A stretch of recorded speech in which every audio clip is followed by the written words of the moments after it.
We begin tonight with new information on this Loveland man accused of holding a CSU football player and another man at gunpoint because he thought they were Antifa.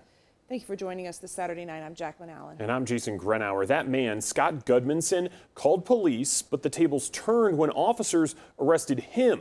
Denver 7's Lance Hernandez spoke to neighbors who saw it all go down.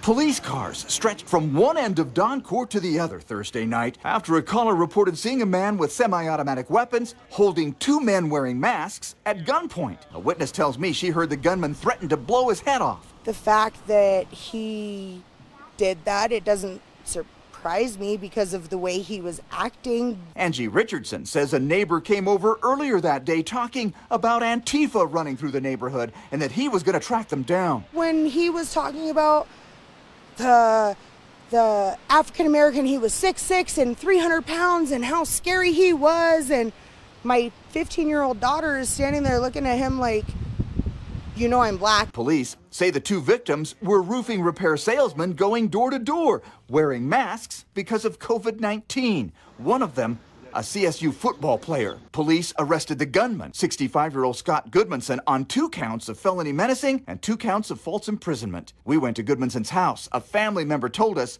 Scott was having some mental issues and is seeking help. CSU sent a letter to the community saying in part that regardless of what investigators learn, our student got up, worked out with his team, showered, dressed, and went to work. Hours later, he was facing a stranger with a gun. Given what we have seen happening in cities across this country, we know all too well that this encounter could have proceeded very differently. No one should be wrongly accused of anything, especially for their race of color and anything of that sort. Lance Hernandez, Denver 7.